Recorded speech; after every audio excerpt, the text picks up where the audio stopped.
Hello again, everybody. It's Harry Boxer, the Technical Trader. It's Tuesday, April 27th. Markets had a very interesting day today and a down day. Today we're going to talk about some of the things that occurred today and what it may mean for the trend going forward. Let's quickly look at the NDX and the S&P, which we haven't for a while. Today the NDX dropped 2.09%, 4284 to 2006.25. You can see that since the February low, down around the 1520 zone, it ran up to over 2050, nearly 2060. So about a 340 point run, about 20% just in the last 80 days or so. So certainly overdue for a pullback. The indices, as you can see here on the pattern, pulled back to immediate or just above immediate support to test the 21-day moving average, which I have in my charts.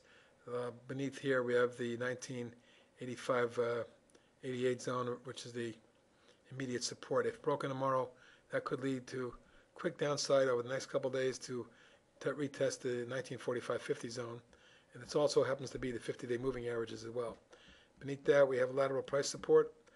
Let's draw back and take a look at it. At the January highs, down around the 1900 zone. So 1930, 1900, and then beyond that, if we get a much more of a plunge, we could see something down in this zone. The retracements here and there are something on the order of 1/3, 50%, and a 2/3 retracement.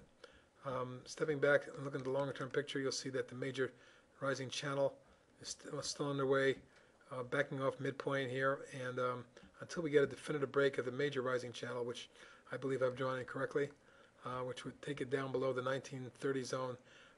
This is nothing more than a normal pullback in an ongoing bull phase, but with many divergences and cycle highs and things of that nature in this time zone, I'm looking for more downside. We'll see if we get a follow-through, which has been missing.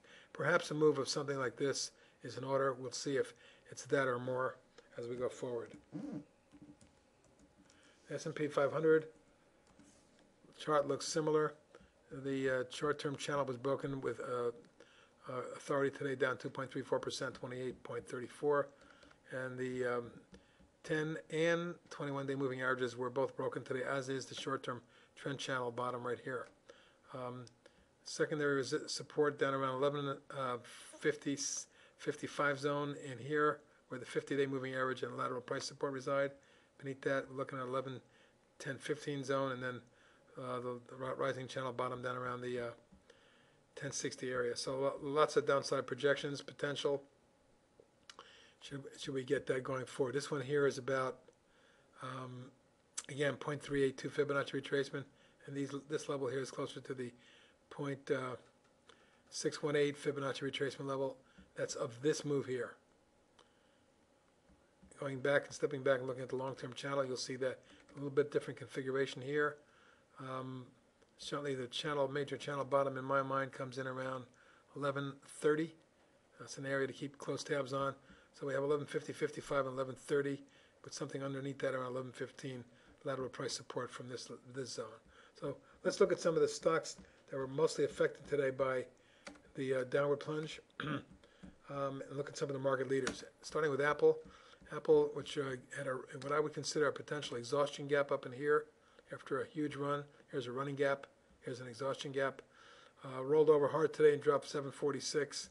That's just 2.77%, but potentially the start of a pullback phase would get you back down to at least the 240-45 area, maybe as low as 230-35.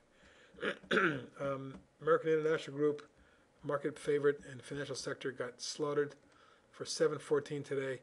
That's a drop of 16% one day. We're taking it on a gap down below its 10 and 21-day moving averages, with the 50-day moving average around $34 level, the short-term target, should the market follow through tomorrow. As a result, some of the ultra-short ETFs did very well today. The BGZ, for the first time in 3 months, popped up through the 10 and 21-day moving averages and closed above it on the second heaviest volume since February. We have some lateral price resistance going forward about 1360, then the declining moving average around the 1420 zone, with lateral price support, and a big one around resistance, I should say, around 15.5. That's my short-term trading target. and it's about a 50% retracement of this entire drop in that zone. Jumping to B, now this is alphabetical, so we're going to jump back and forth. B2 dropped 20.74 today, only 3.24%, but still potentially a trend changer. Now we had a gap down several days ago, and it bounced right back. Let's see if that occurs here. Lateral price support comes in at a couple levels, down around 585, and this level right in here, about 595, 600 right here. That's what I'll be watching carefully in the next few days. Beneath that is 575, the 50-day moving average. So a few layers of minor support, but we'll have to see whether the short-term trend is turned down or whether this thing does a retracement or not. The FAZ, also in that group, on the ultra-short group, had a terrific day, jumping 108 or 9.28% on 119 million shares. Strong volume as it broke up through the 10 and 21-day moving average, goes right at lateral resistance. If we get a follow-through, I would expect to see something at my trading target around 1435.40 area in this zone here. If that is extended, then much more formidable resistance exists at the January lows up around 16.5.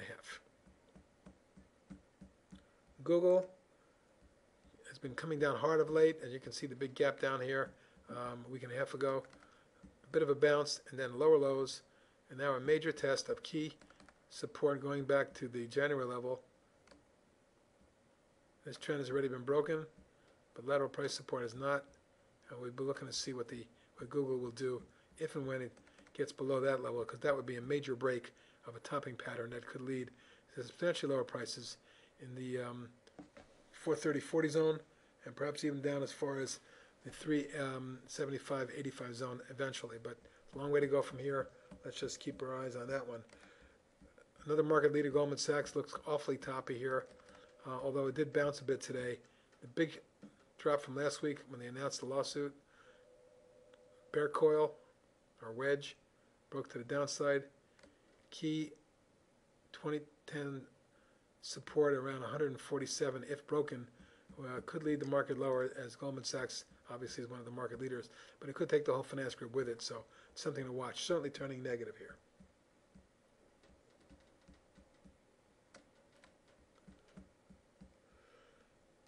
And lastly today, the VXX, the ETF for the VIX on short-term futures, popped with $1.84 today, or 9.86% on nearly 29 million shares. A strong thrust on the biggest volume that this has traded apparently in its history. So big day technically. If a breakthrough here, we can see this thing spike up into the 22.5 zone, which is key declining tops resistance. That's my next trading target.